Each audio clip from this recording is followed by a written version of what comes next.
Welcome back, everyone. Hope you all enjoyed the nice long break. We will now start with your presentation. Thanks, Governor Root. And I appreciate this scheduling right after lunch rather than 2 hours after lunch. Yeah. I had a professor in divinity school who defined hell as a place where it's always 2:30 in the afternoon, so we'll see. I'm joined today by our incoming board chair, Bill Johnston, on my left, who's a resident of Bradenton, a refugee from Wall Street. Immediately to my right is our Provost Steve Miles. Most of you know John Martin, our finance VP. We're still awaiting our program specialist, special assistant Suzanne Janney, who seems to be driving around in circles on the UCF campus, and hope she's able to make it out of the maze. Thanks to the board for this opportunity. I join my fellow presidents in extending my admiration for your capacity to take in all this data and deal with it in a constructive way that helps build a stronger system. New College exemplifies the fact that one size indeed does not fit all, and we're proud of the role we play in the system and share with you our aspirations to make the system better. Cutting through all the language of our mission statement, I would say that the purpose of New College is to teach young people to learn how to learn, which is the best preparation for a century that's going to be a tough and challenging one when people go through lots of job and career changes over the course of their lives. I think it was sometime this year, maybe January, when incoming Speaker Weatherford addressed the board and alluded to the multiplication of jobs in the future that haven't even been invented yet. So in our view, the best kind of college preparation is the kind that prepares people for that sort of world. And as this initial slide indicates, with a slightly oblique angle, we exist in a slightly oblique relationship to the rest of the system by virtue of being 100% undergraduate and all of our students required to be full-time. And those are the beginning points of our niche. I would say that the three cardinal strengths of New College, or some of you have heard me say this before, are the clarity of our mission, the quality of our people, and the public-private partnership that underwrites us. Each of those sustains us. The clarity of our mission has been particularly important through all the administrative changes we've had. We were originally private. We were, for 25 years or so, part of the University of South Florida when we became public, and of course since 2001 we've been independent. And we are big believers in the value of intellectual curiosity as the driver of education, and our program is designed around trying to tap into the intellectual curiosity of those who arrive on our doorstep.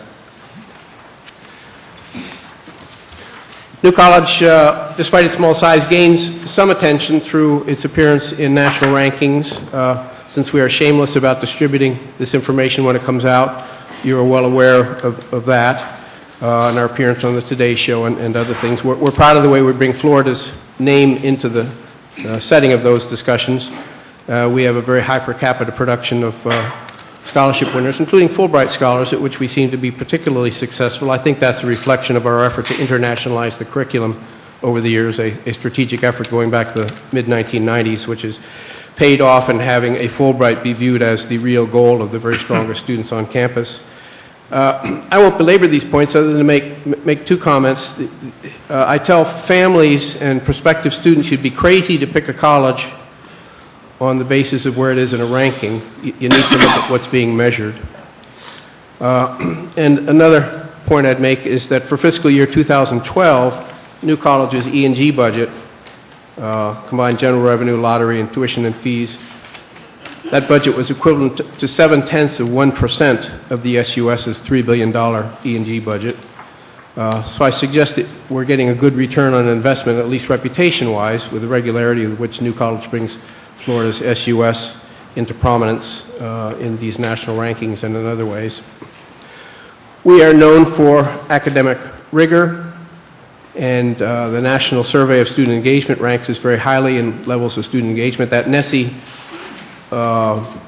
survey, by the way, was invented intentionally by a team at Indiana University led by a very prominent educator named George Q, who realized that the U.S. News and World Report ranking, which gets the most prominence, none of their measures had anything to do with student learning, student engagement.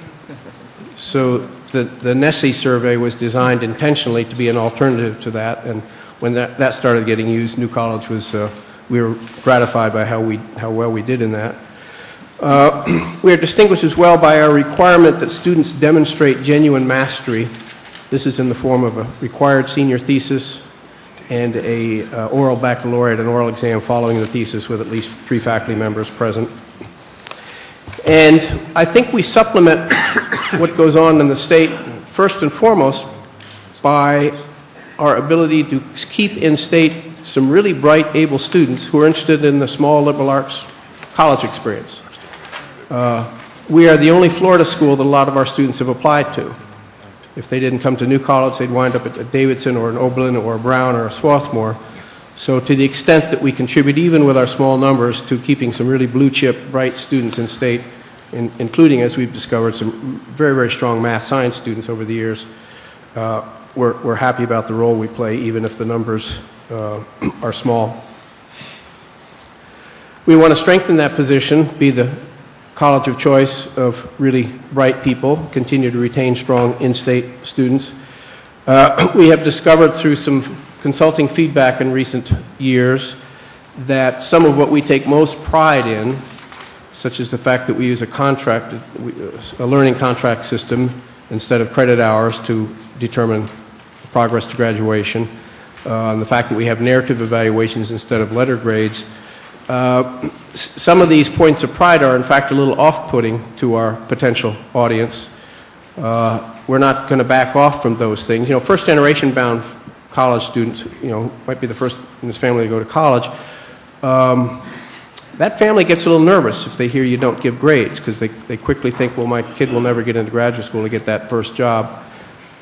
We, of course, have a ready set of responses based on our record to that, but we need to be more aggressive in getting that word out. First of all, we have an integrated marketing campaign underway. Actually, it's spearheaded by our provost, Stephen Miles, to be more self-conscious in a constructive way about integrating our marketing to prospective students, our public affairs office's work, and our foundation, which undertakes our fundraising.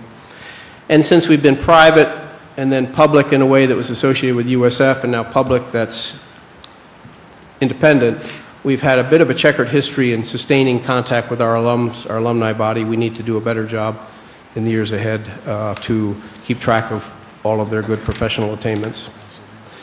As I've mentioned, our academic program is the core of our strength during these budget downturn years. When I've talked to faculty, board members, other members of the community, I always underscore the fact that we have to stay strong in academics because, quite frankly, we have nothing else to fall back on. We have to take into account that even very bright undergraduates need some support, especially at the early levels. We have developed a program in seminars and critical inquiry designed especially for first and second year students, not only to aid their transition to college work, but they are designed and coordinated in a way that will prepare them more successfully for the senior thesis experience. And in these and other ways, we're trying to provide, as I sometimes put it, New College is a supportive environment, but it's not a paternalistic environment. And striking that balance is more an art than a science. I would add, by the way, in addition to what is displayed on the slide, that I think, and with John Martin sitting right here, who's well known to many of you, he previously was 20 years at FSU before joining us in 2001, New College remains a model of good business practices, which is appreciated over the years by the Board of Governors staff. We are not administration heavy,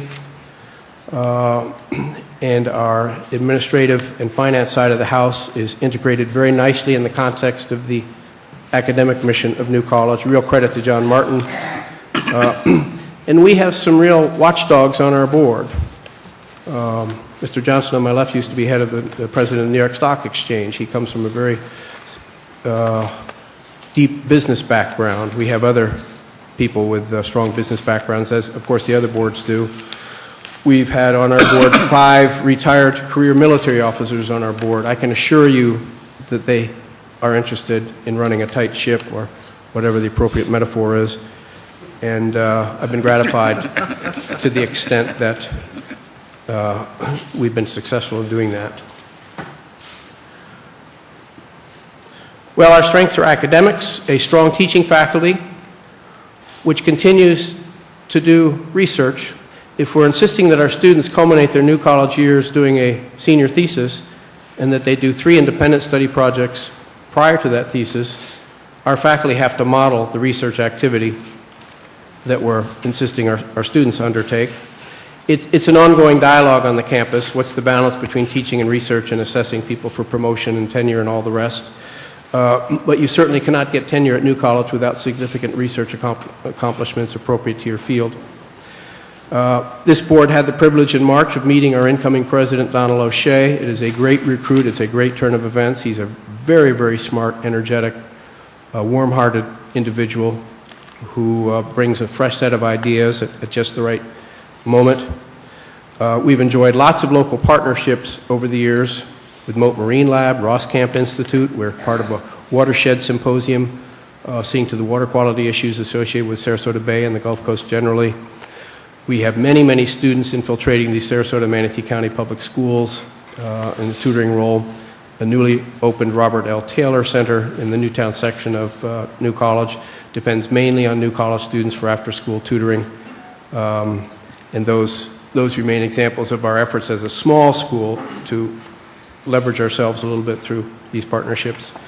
And on a national basis, we are the only Florida institution that's a member of the Council of Public Liberal Arts Colleges. Those are public institutions that give primarily baccalaureate degrees with a strong emphasis on their College of Arts and Sciences. That's a good connection for us. It's a good connection for the state. We are also the only Florida school that's a member of the Consortium for Innovative Environments in Learning. We need to strengthen our partnerships on the business end of things. I'm just coming off of 5-6 years on the board of directors of the Chamber of Commerce in Sarasota. I'm sure most of my fellow presidents are connected in one way or another with their local chambers. We have been inadequately aggressive about placing students as interns in business settings around Sarasota, Manatee counties that could benefit from their skill set and perhaps lead to job opportunities for them later. We, of course, have the same interest as the other 10 schools or 11 schools in developing fresh sources of funding, fresh resources. We have some public-private partnership opportunities in connection with some land development. We own a parcel of land connected to the northern end of campus that is a good candidate for a combination commercial and academic setting with commercial enterprises that would be maybe relevant to a college-age population, coffee shop, dry cleaners, whatever, combined with campus offices. We had originally thought it would be a good location to combine commercial with residential life, but the property is right on the glide path for general aviation on Sarasota Airport, and even though if we didn't build too high, it would still be legal to have people living there. I just thought if it wasn't this year, but it's 5, 10, 20 years down the road, as Cessna 150 flew into this thing in the middle of the night, somebody said, who in the world was making decisions at New College back in the early 21st century? We also, those of you who know Sarasota may know the big classic car museum on the corner of University Parkway and the Tamiami Trail. It is one of the major intersections in the community. We own that property. And the leasehold on the Classic Car Museum, the person who runs the Classic Car Museum out of there, how shall I put it, his days are numbered in one way or another.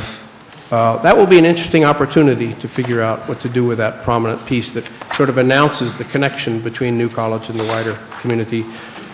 We are already opening up the campus at different parts of the year, certainly this time of year, to Duke University, to be the Florida host for one of their Duke talent identification programs. That's a nice, if I may put it this way, cash cow for us. And so we're looking for ways to take better advantage of these fresh sources of revenue. We continue to face challenges in the area of campus diversity and inclusiveness. We're making step-by-step progress. Last year, the entering class was 26% from underrepresented populations. That was a good number for us. I think that got our total percentage on campus up to the high teens, about 18%. We have partnered with an operation called the Consortium for Faculty Diversity, which is based at DePaul University in Indiana. That is a consortium designed to attract the attention of PhD candidates who, from diverse backgrounds, who are interested in exploring a professional career at a liberal arts college. We are the only public school that's associated with this consortium. It came to our attention mainly because the person running it out there happened to be a New College alum, and she called me up once and said, why isn't New College involved in this? And I said I thought it was strictly for private schools. We have begun to bear the fruit of that relationship. You have a pre-selected audience of diverse faculty who have already demonstrated an interest in a liberal arts college setting. That's not for everybody. And we've had some very, very successful hires, and most recently an African-American woman whose specialization is in international economics and brings a lot to the table for us. I've alluded before to how we're strengthening student preparation for senior research through that seminar system, preparing them to be able to tackle the senior thesis without misstep. That thesis is a core experience for everybody. We are working mainly through more integrated relationship between student affairs and academic affairs in improving especially that retention rate to the second year. You'll see some numbers later on that issue. And we are in the early stages of a 6-year capital campaign. The identified figure is $60 million. We've raised 20 of that before going public. And I look forward to incoming President O'Shea's success in finding the other $40 million. If there's anybody within range of hearing who would like to help out with that, I'd be delighted to take you up on that interest. New colleges traditionally had pretty high test scores. I speak as one who's kind of skeptical of the value of test scores. They are poor by themselves. They are very poor predictors of progress to graduation, but be that as it may, we are about 250 points higher than the system average. And you see on the right what to me is the more important issue right now. We're making small, steady progress in retention of the first-year cohort to the second year. We're putting a lot of effort into improving that further, and I can go into more detail if you have special interest in that topic. When Governor Scott asked for the numbers last year, October, whenever it was, about productivity in the STEM fields, I think our number was 31%, which was a healthy number. I was able finally to take something that Senator Bennett, Senator Mike Bennett, some of you know, kept thinking that liberal arts college meant that we were an arts college, and why weren't we in partnership with the Ringling College of Arts and Design down the road to share resources. And as many times as I took them to see our math and science facilities, that was a bit of a hard sell. But overall, we're 50%, slightly higher than 50% in producing degrees in areas of strategic emphasis. And of course, with our senior thesis requirement, and all students having to complete the thesis and an oral exam with at least 3 faculty members present, we have 100% research participation. We're in the low to mid 800s on purpose. When I first came to you should know if you don't, I came to New College in 1992 to be the Chief Administrative Officer when we were part of USF. I lasted in that role for 5 years, came as a tenured professor, so I taught full-time for 4 years before becoming dragooned into the presidency in 2001. And so we've gone from 490 students when I came there to 650 to now 800. And I have been very public in campus settings and thinking that 1,200, which of course is a 50% increase, 1,200 is a good, healthy number. None of these numbers is ever going to get New College to the point where, just in terms of bodies, it's impacting the system in a big way. But I think we can have improved retention, more diversity, a deeper, richer curriculum, and a lot of other advantages by growing. And in the meantime, we've had some modest growth over the last 5 years. Our board wants to house 75 to 80% of students on campus, so each of these growth plans requires us to go out and build new dorms unless we dilute that issue a little bit. Like the other institutions, when the tuition differential was opened up to all schools, we were under what seemed to be pretty clear marching orders to go ahead and add 15% per year until the state average got up, or the state got up to the national average. We planned accordingly, and so this chart gives you a sort of rough, we can go into more detail if there's special interest on this, but in addition to the 30% set aside for need-based aid according to statute. Our use of the tuition differential would be to enhance or continue to provide academic support. Our library, thanks to a new librarian 3 years ago, a dean of the library, who's come in very technologically savvy, and he convinced us of the importance of a new model of the library where people come and talk and eat food and you're not shushed, as I just was. Our library is sort of action center. It's where our academic resource center is, where officially it's where writing proficiency, quantitative proficiency, language proficiency, people can come in and use computers to tie into Chinese language instruction. We have an increasingly robust Chinese language program on campus. But what I've noticed as the buzz in the library has built in the last 3 years is that the behavior of our students, and unlike most of the other schools, we have a traditional, predominantly 18 to 22-year-olds. I realize that's less and less common these days, but that's our population. An 18-year-old who winds up on our doorstep has been social networking electronically for years.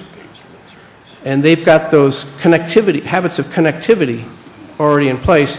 And we're inviting them, and through our Academic Resource Center and through our library facility, we're inviting them to replicate that face-to-face, that kind of behavior, group learning, group critical thinking, group support, group encouragement. When you don't give grades, it's easier for students to support one another, and it's a truly supportive environment.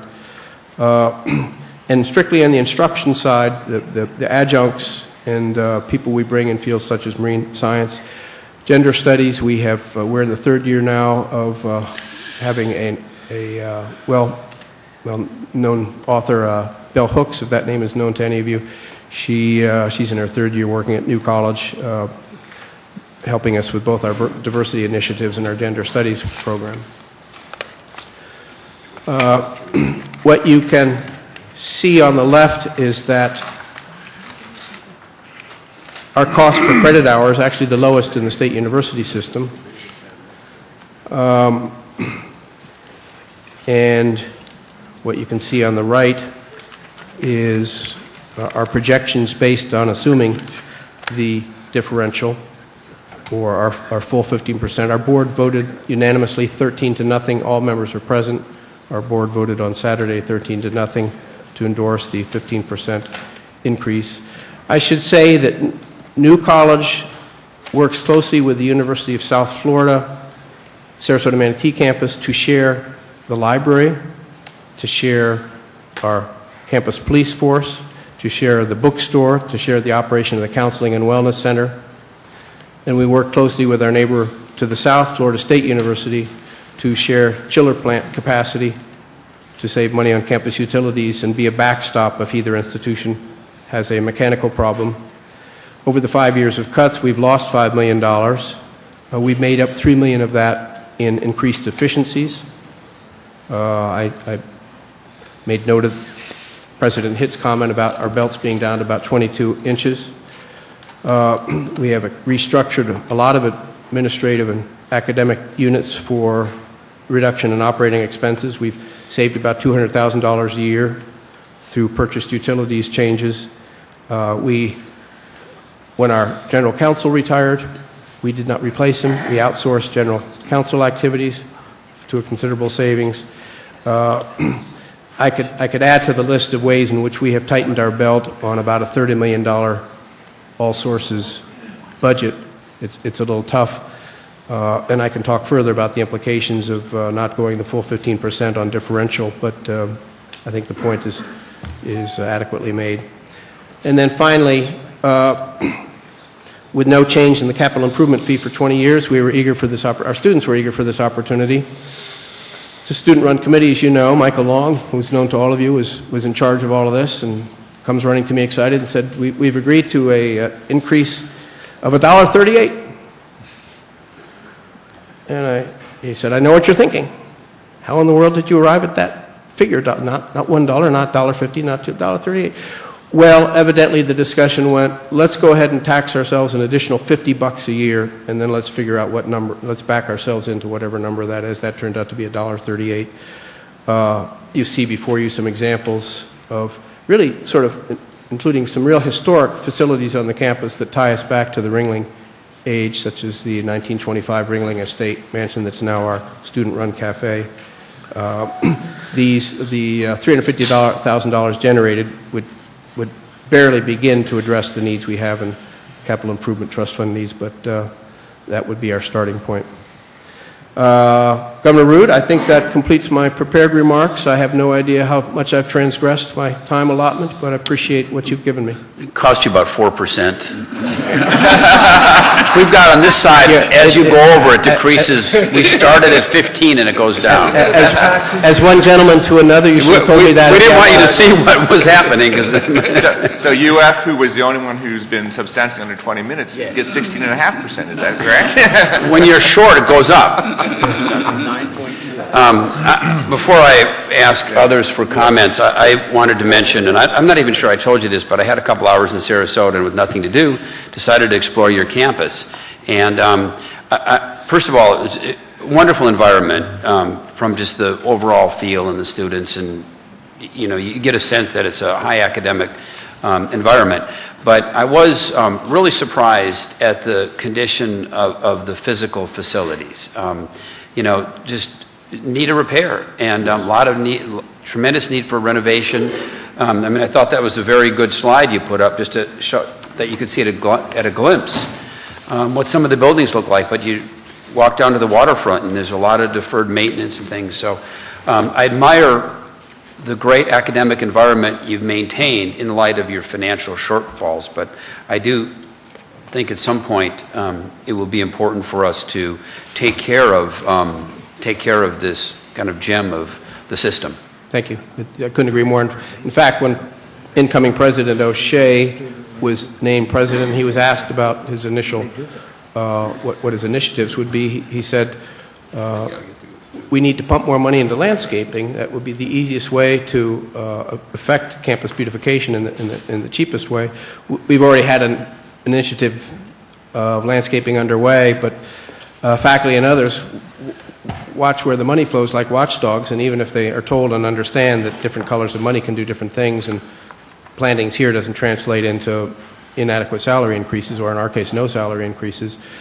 During tight times, everybody watches like a hawk how you spend your money, and in a small place, all of that is magnified. Yeah. Will you raise your hand or just? Raising my hand. Okay. Governor Prez. I don't know if I was going to get hit on the side of the head or. Thank you, Mr. Chairman. President Michelson, you are in the situation that I think a couple of other universities coming up this afternoon are in, I believe, and I want to ask you specifically, when the legislature did their one-time budget cut and asked us all to go after reserves, you and two other universities' budgets were cut so severely, in fact, the legislature had to allocate money to you, assuming a 15% differential tuition increase. Even after that, they had to allocate money to you just to get you to your 5% reserve status. So I know things are very tight. And my question to you, Mr. President, is that as you've looked at where we're going and what you're doing, if this board does not give you a full 15%, you will fall below your statutory reserve. What are you going to do? How are you going to handle those cuts if this board doesn't at least give you enough to keep your reserves where the law requires them? Sure. Well, as a result of the history of the conversation with the legislature this year and how all that broke out, we anticipated this issue. With your permission, I'd prefer that Vice President Martin maybe respond to that, so save us time by giving us the correct answer right away. Well, we're obviously, even the cut this year, the 1.5 million, our share of the 300 million. Right. We're having to take it out of reserves because we didn't have any other way to deal with that. And so what's going to happen at this point is that obviously there's probably still a little bit of belt tightening that one can do, but a lot of the low-hanging fruit in terms of reducing our energy consumption and the kind of things that really make a big impact on the college we've already done. So we're going to be threatened in our core academic programs. Right now, we got 10% of our faculty, tenure track faculty positions vacant. We're holding them vacant. We didn't eliminate them. But we're using adjuncts and visiting professors to fill those slots. And so it's going to be very challenging in terms of direct impact on the academic program. So is it safe to say, particularly for yourself, and I know you won't speak for your colleagues, but others who have been cut to the point of statutory reserves being below levels, this would be directly affecting academic quality and programming if we don't?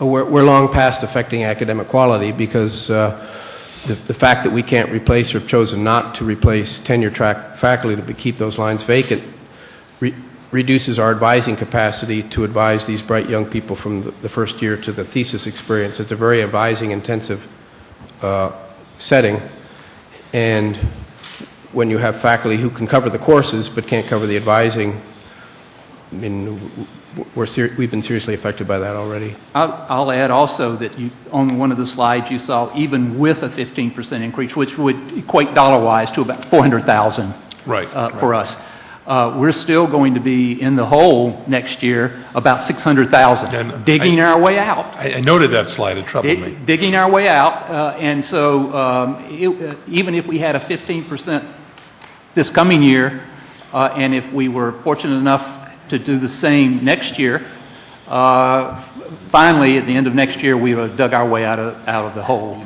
and at least gotten back to even. So that's the big challenge for us. Thank you.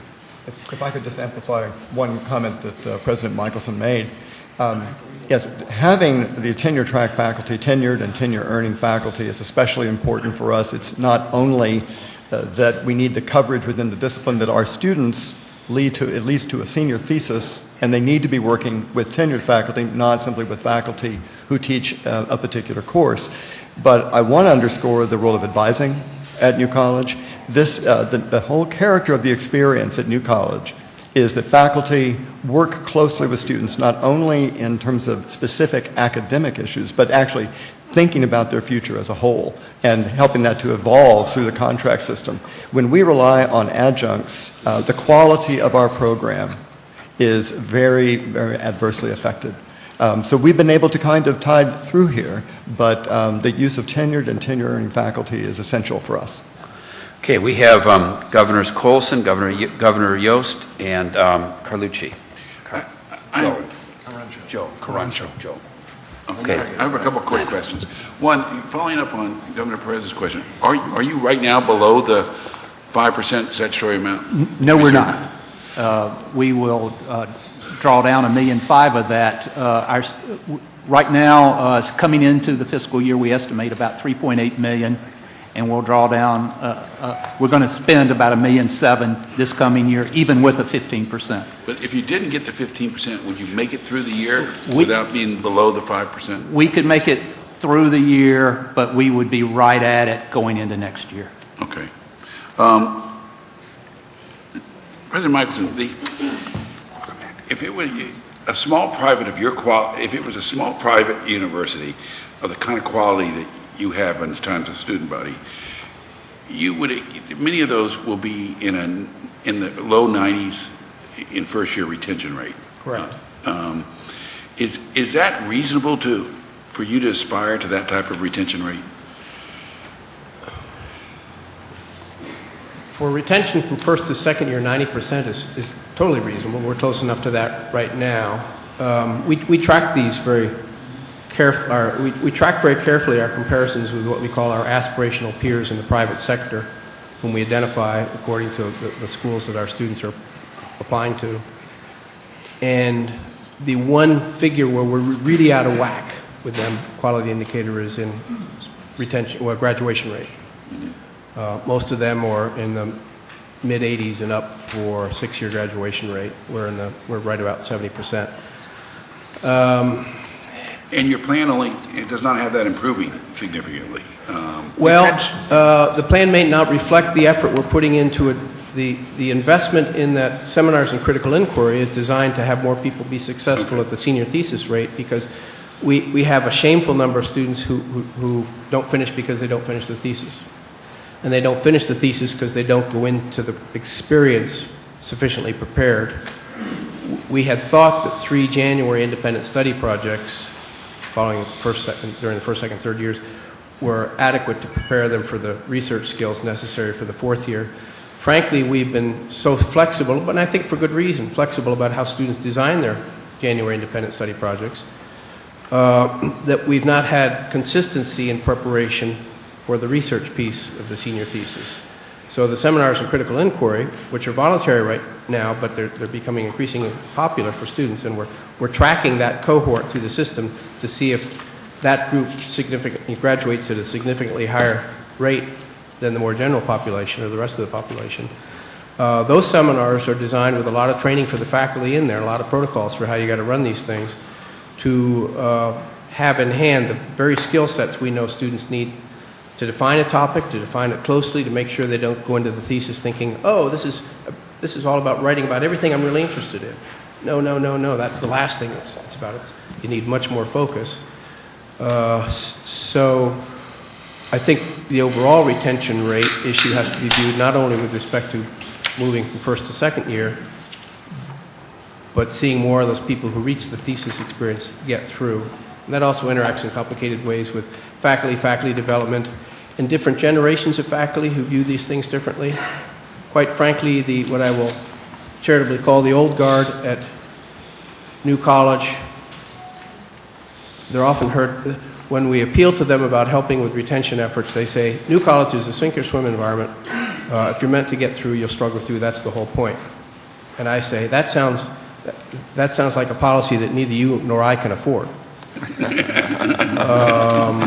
And figure out a gentle way to push back.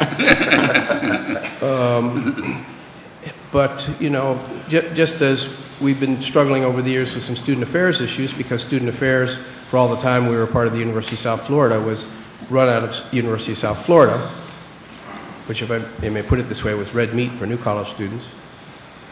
And we've been trying to have a new orientation towards student and faculty attitudes towards student affairs as part of educating the whole person. We've had this issue of the social Darwinism that somehow influences the attitude of some old guard faculty about what it means to get through New College. I'm glad the provost mainly has to deal with that. Thank you, Governor Yost. A nice presentation, President. Your FTIC graduation rates are second or third in the system after UF and FSU, depending on how you look at 4-year or 6-year rates. But your 2-year transfer rates are dead last in the system. So now if I go back and look, we don't have them all tabulated in the summary, the 4-year transfer rates, you're fairly competitive. But what that says to me is when students transfer in at 2 years, a substantial fraction, almost all of them, don't make it out in 2 more years. Any paths to solve that? Maybe it's not a problem because they get out in 2.5, and of course we don't have the numbers to look at. They do get out in 4. A lot of those are community college graduates whom we, and this has been a public relations problem for us over the years, but we really require them to have an additional semester in order to build up to the thesis experience. I don't mean to put everything on the thesis, but that's what comes to mind first of all. And New College, quite frankly, can be a difficult, challenging place to transfer into. We have been wanting to improve retention in part to rely less and less on transfers. That's not any overt hostility towards any population out there, community college graduates or other. But it's been a recognition that for whatever reason, maybe some of which we ought to look at, scrutinize, it's a difficult place to transfer into. And if that's going to happen, it's going to happen at the early end. If a person settles down and makes a good connection with one faculty member, we do very well in Fulbrights. I make a point of sitting down with each one of those successful Fulbright candidates and saying, well, what was the key to your success and your happiness here? Every one of them says, I discovered what I was really excited about and pursued it, and I found faculty member X or faculty members X and Y who were really supportive. And to the extent that we can replicate that, we'll be better off. And for whatever reason, some of which we just have to scrutinize and do some soul searching, Your number of transfer students isn't large. You have about 700 FTICs in the system, about 100 transfers. no number at New College is large. Yeah, but that's, yeah, I agree. No number. Including a Senator Bennett puts at my salary, so. Can't do anything about that one either. But that said, I think it probably is something that deserves some attention. And maybe the answer is you can't get them out, or maybe the answer is that first summer before they do the transfer in the fall that you could do something to get them on track. Like I say, because we don't track 2.5 years and 2 3/4 years and 3 years. I don't know, they may only be one semester behind. Because you do get them out after the 4-year graduation rate for transfers looks fine. The 2-year looks horrible. I think that you're going to see improvement in that area over the next 3 years, and here's one reason why. The seminars in critical inquiry, that certainly is one thing that's going to help with retention. We know that that's an important factor. But one of the other things that we've done this year is we went through a process of evaluating the values of the institution, the policies, and the practices, so that all of those were in alignment. What we're seeing is that there are many places in which our policies are excellent. They serve the values, but our practices need to be improved. This is one of those areas. We're strengthening what we're calling strengthening the pathways. That is, if the student has to write a senior thesis, it's not just thinking about the pathway to success within that process. It's starting with the first year. And so we've identified all of the key points, the decision points for students, the key points with advising, and are trying to make sure that when students are making those decisions, that we have provided the richest context for it and we're providing more support. So I think that what's going to be helping with students as they move through, the FTIC students as they move through, will also be helping with these transfer students as well. So we can try to actually reduce the amount of time that they would need to spend and accelerate the time in which they adapt and in which they connect with a faculty sponsor. Thanks. Governor Carancho? It was the same issue. Same issue, okay. Others? With that said, Mr. Motion Man? I'll make the motion. I'm sorry, Governor Perez. Either one works. He's always in motion. It works for me. Mr. Chairman, with the exception of the 2012-2013 differential tuition request and the Capital Improvement Trust Fund fee request, which we'll consider at the Budget and Finance Committee meeting tomorrow, I move that we approve that portion of the New College of Florida University work plan associated with their 2012-2013 academic year. Do we have a second? Second. Okay, we have a motion and a second. Discussion, and I've asked for some time for discussion from several of the members. I will mention that I applaud your low debt, and I assume that's, and I'm just assuming right now, maybe we can talk later, that is a function of Bright Scholars, Bright Futures, yeah, Bright Futures. Also, your endowment is rather ambitious, your goal, and at some point it would be great if you could talk to let us know if there's a way we could help, get involved, support you in that process, because I think it's critical. Thank you. And I hope that, my experience is in Jacksonville with how UNF reaches out to the community, and I hope you all reach out to your community at the same level, because it's just a wonderful institution. Those are my only comments. Great. Anybody else have any comments? Hearing none, all in favor? Aye. Opposed? Motion carries. Thank you. Thank you, Governor.